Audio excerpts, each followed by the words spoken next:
shooting days, and then the edit is just,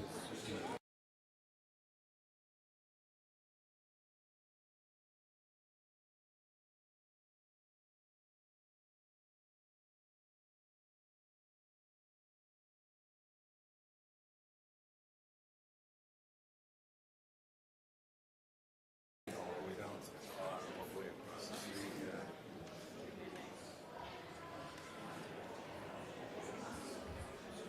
Hi everyone, I am live. This is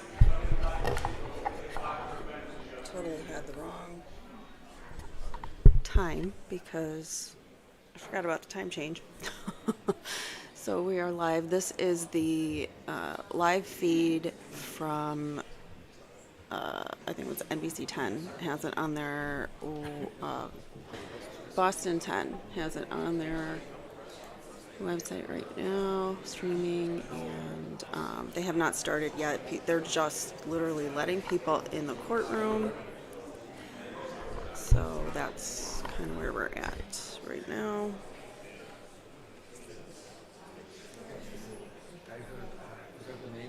You see Karen, that's the back of her head, and then her attorneys.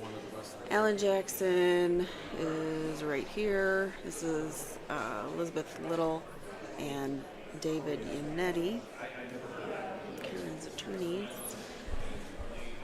I know some other people are streaming this as well. Tom CPU is out streaming in front of the courthouse, which I was watching a little bit of that earlier. You know what? I might actually pull him up because we're waiting on this other one. Tom CPU.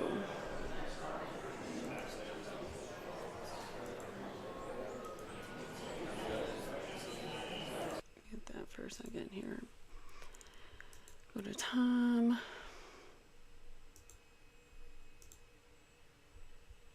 Oops.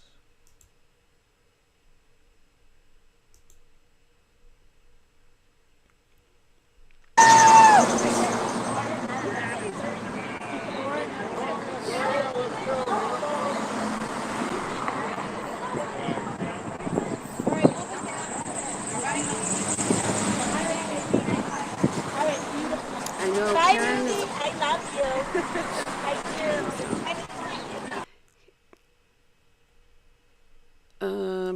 So Karen's already in the courtroom right now with her team, as we saw, and we're waiting for court to begin. They're running late. They literally just let people in the courtroom now. It was empty originally, and now they're just starting to let people filter in for some reason. I don't know. It was supposed to be scheduled, I thought, at 9, but they're running late for some reason. So, all right. Well, here we've got Tom.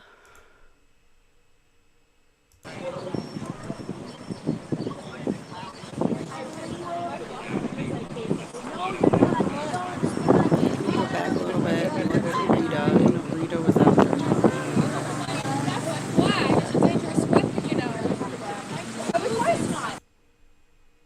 Let's see. A lot of people.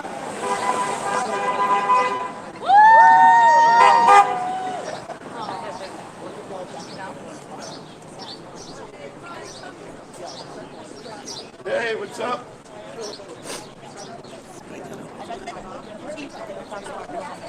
Move this over here so I can keep it. I mean, this is early, right? And you got a line of people up to the courthouse waiting to get in. All right, take care of it, will you? Absolutely.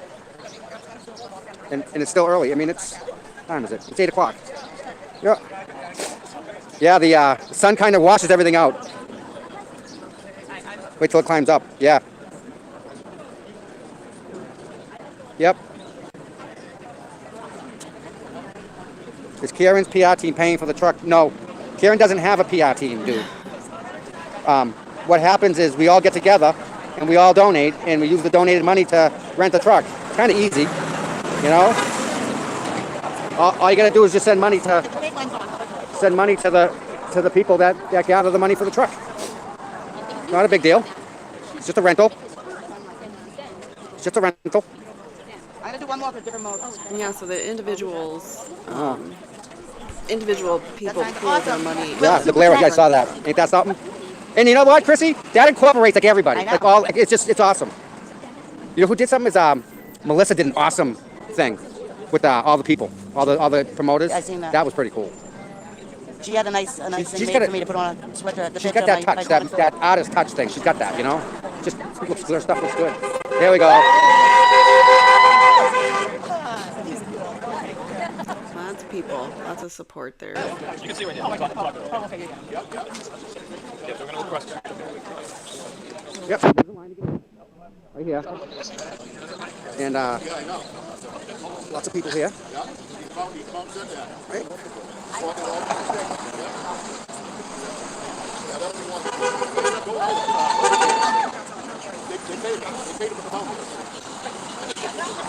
Court is still not in session. I'm keeping an eye on it on my other screen here.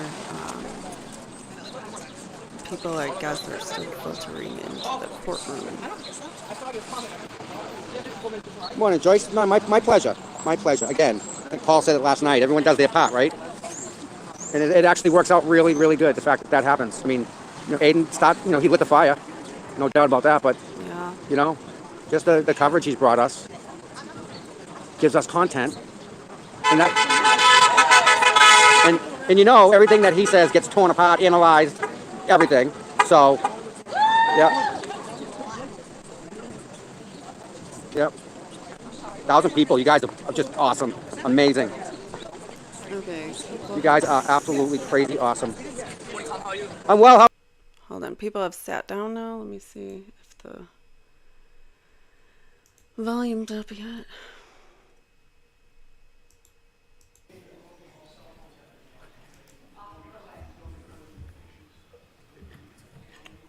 So they're in the courtroom. Nothing started yet.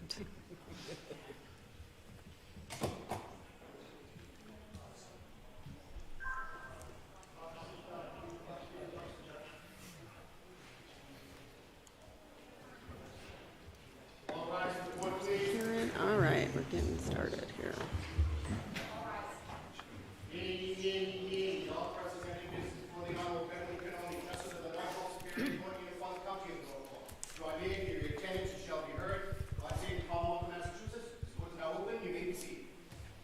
Judge, this is 22 CR 117, the Commonwealth versus Karen Reed. Can I have counsel identify themselves starting with the Commonwealth? Adam Lally for the Commonwealth. Good morning, Your Honor. Good morning, Mr. Lally. Good morning, Your Honor. Laura McLaughlin for the Commonwealth. Good morning, Ms. McLaughlin. Good morning, Your Honor. Alan Jackson for Ms. Reed. Good morning, Mr. Jackson. Good morning, Your Honor. Attorney David Yannetti for Karen Reed. Good morning, Mr. Yannetti. Good morning, Your Honor. Elizabeth Little, also on behalf of Ms. Reed. Good morning, Ms. Little. Good morning, Ms. Reed. All right, so when we were last here on February 26th, I first anticipated that today would be for all motions, but I did read the very detailed affidavit from defense counsel regarding dates and what we should cover. And so today, as you know, I changed some of the dates to accommodate you, to accommodate, I think there was some short trial dates you may have had or restitution dates. And so you did get the order on the new dates. So today is only for filing all Rule 17 motions and for the motion to dismiss under Odell and the motion for sanctions. So I don't remember if it was Mr. Jackson or Mr. Yannetti who last time said that I was operating from a blind spot because I didn't have the information that was disclosed to you folks from the U.S. Attorney's Office. So you were good enough to get me the entire packet, which I appreciate. I read it. I see now how the federal investigation began and when it began. I've also read the pleading. So the motion to dismiss, defendant's motion to dismiss is around 50 pages with attachments. The supplement is about 15 pages. The Commonwealth's opposition is about the same.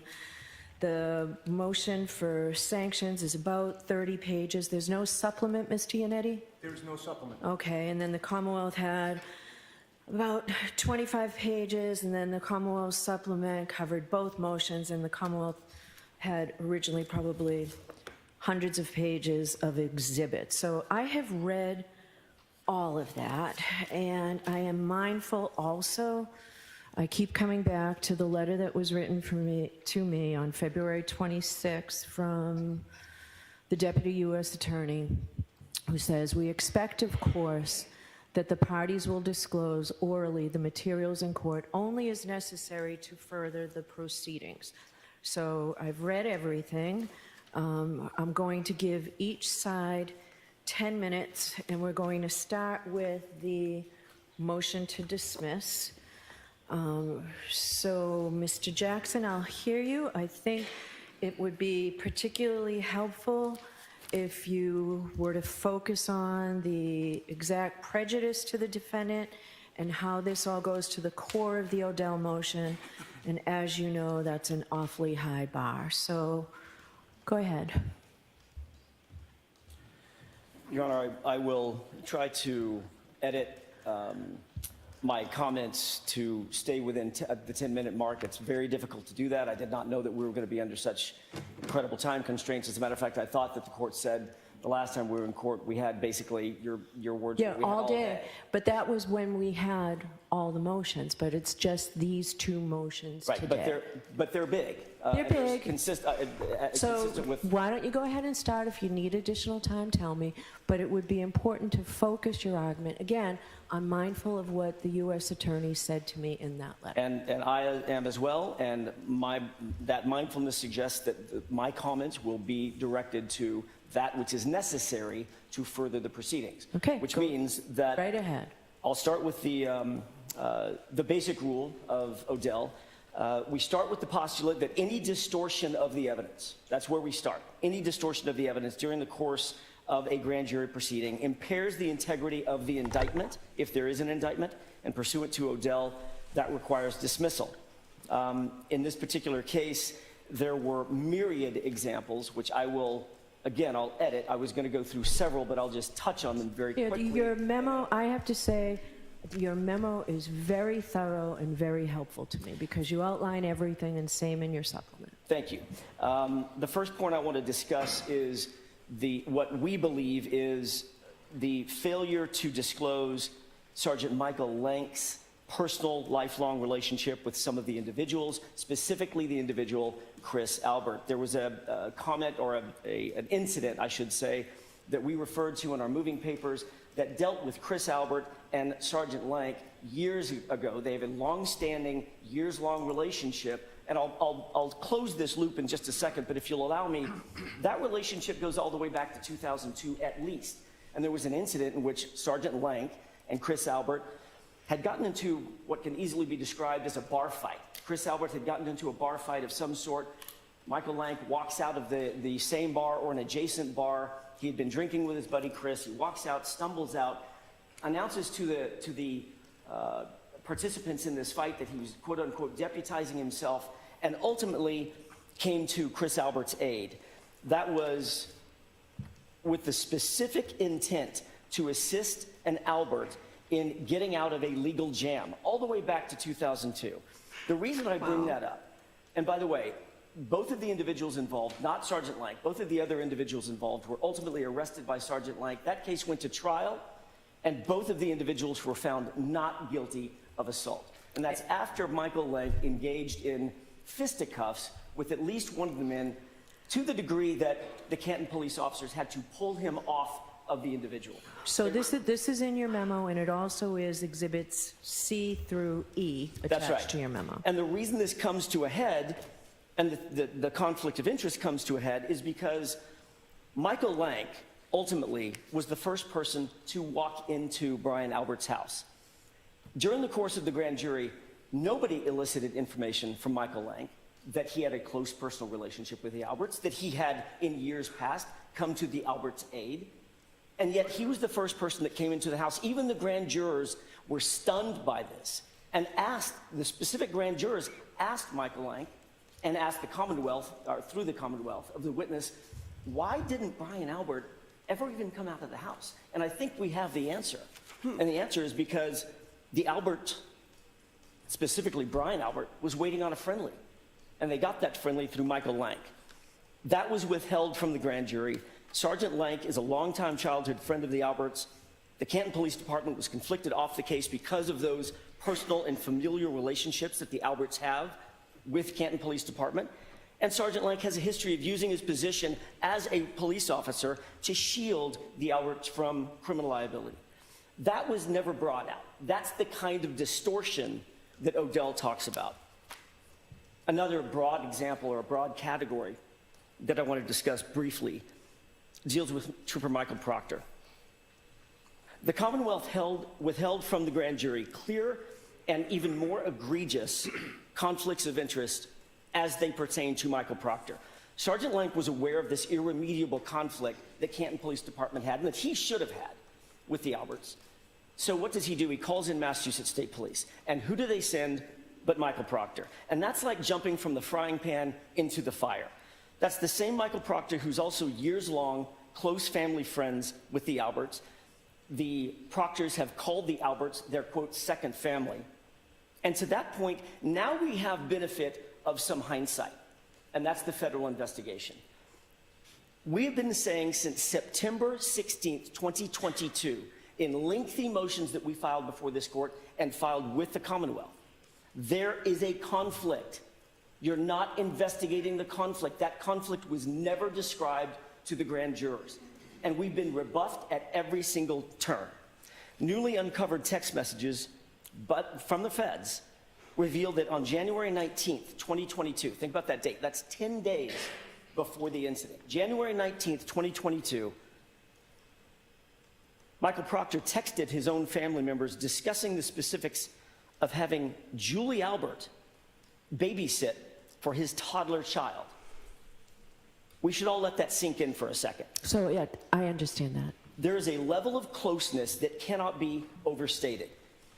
Michael Proctor is so connected to the Alberts that he was entrusting them, or willing to entrust the Alberts, to be caregivers for his toddler child. And it's not lost on anybody in this courtroom that for 2 years, the Commonwealth has been denying it and still denies it in their opposition paperwork. They still say, well, there's nothing to see here. It's Michael Proctor's sister who really is friends with Julie Albert, and that, that's not a big deal. Everybody looked the other way. As a matter of fact, Ms. McLaughlin wrote the following in her opposition. Trooper Proctor's supposed close and personal relationship with the Alberts is, quote, entirely unfounded and a desperate creation of the defense, a desperate creation of ours. She says we created this. But now we have the benefit of the federal investigation. And the Commonwealth finds itself in that very unenviable position of having to eat some very distasteful words, because we didn't create anything. And there's more. On February 1st, 2022, 3 days after John O'Keefe was killed, there was another text message. In this one, Michael Proctor's sister texts Michael Proctor very specifically and writes the following, quote, just saw Julie, and Julie said when all this is over, she wants to give you, Michael Proctor, a thank you gift. He is good. Michael Proctor didn't respond with, that's inappropriate, these are witnesses, these are potential suspects, please tell her don't ever do that again, don't ever suggest an exchange of gifts again, that would be inappropriate. I'm going to go write a report, I'm going to turn it over to Mr. Lally, and Mr. Lally's going to turn that information over to the defense and to the court. No, that's what he should have done. What he did do is he responded, get Elizabeth one, his wife. In other words, get the gift from my wife, it'll be a little less obvious. So now we have the lead investigator from Massachusetts State Police literally discussing the exchange of gifts between the Albert family on the one hand and the Proctor family on the other hand as a thank you, their words, for helping the Alberts out of a jam. And if you looked up quid pro quo in the dictionary, you would find this set of text messages. 2 years later, to the day, on February 1st, 2024, now let's fast forward 2 years later, now Michael Proctor finds himself on the witness stand in front of a federal grand jury, which we just found out about. That grand jury was tasked with a singular commission, and that was investigating crimes of public corruption by law enforcement in relation to this case. And during that testimony, he was confronted with these and myriad other examples of evidence of his close ties to the Albert family. And he admitted to an AUSA, under very intense questioning, that not only does he know the Alberts, and does he socialize with them, does he drink with them, does he go to pool parties with them, but he told his partner, Yuri Buchnick, all of this before Yuri Buchnick testified at the grand jury and before he and Buchnick actually interviewed Chris Albert. Why does that mean something? Why does that mean something to the court and to this argument? Because when Yuri Buchnick testified before the state court grand jury, he testified that, quote, following formal introductions, end quote, Julie Albert and Chris Albert provided their phone numbers. Following formal introductions. That was a clear deceit on the grand jurors. Yep. Yuri Buchnick knew, as did Michael Proctor, they didn't need formal introductions. Michael Proctor was considering having Julie Albert babysit his kid 10 days ago. Actually, at that time, 13 days ago. That left the grand jury with the intentional false impression that these people literally do not know each other. They've never been in contact. They're complete strangers. That was a lie. That was a concerted effort to hide that relationship and to hide the conflict of interest. And the grand jurors were fooled. They were left with the impression, Michael Proctor, Yuri Buchnick, they don't know these folks. They're completely neutral, independent investigators, and nothing could be further from the truth. And the revelation of this evidence culminated in front of that same grand jury on February 1st, 2024. Under additional intense questioning by the Assistant United States Attorney, Proctor was caught in his own web of deceit and testified as follows, quote, this is the AUSA talking, or asking the question. So obviously we're asking questions about your relationship with Julie Albert, with Chris Albert, and with Colin Albert. Do you understand that? Answer, yes, sir. Question, and you're saying that you're minimizing, quote, minimizing your relationship to the grand jury, correct? Answer, yes. He finally, under the scrutiny of a federal grand jury, admitted that he had been lying about his relationship to the Alberts, which means he lied to the grand jury, which means that evidence was distorted in front of the grand jury. And that is the burden that Odell requires. All right, so your time is up, which includes me interjecting. Do you want 5 more minutes? If I could implore the court. I'd like you to sort of get to the questions I asked as well. All right, I know you're reciting the evidence that I've read, but so I'll give you 5 more minutes. Go ahead. Thank you. I want to shift gears to another example, or another series of examples of evidence that was distorted before the grand jury. And that deals with the use of, or the insinuation of Kevin Albert, yet another Albert, at the behest of Michael Proctor. Kevin Albert is a sworn Canton police officer. On day one, the Canton Police Department was completely recused off the case, in no small part because of Kevin Albert and the fact that John O'Keefe's body was found on Kevin Albert's brother's lawn. Yet the evidence that has been disclosed by the federal investigation, which we were not privy to, is that Michael Proctor actually utilized Kevin Albert's services to coordinate with the very witnesses who should have been potentially suspects and certainly should not have been subject to coordination by an Albert, when that's the very person on whose lawn John O'Keefe, or his brother's lawn, John O'Keefe was found. I want to turn to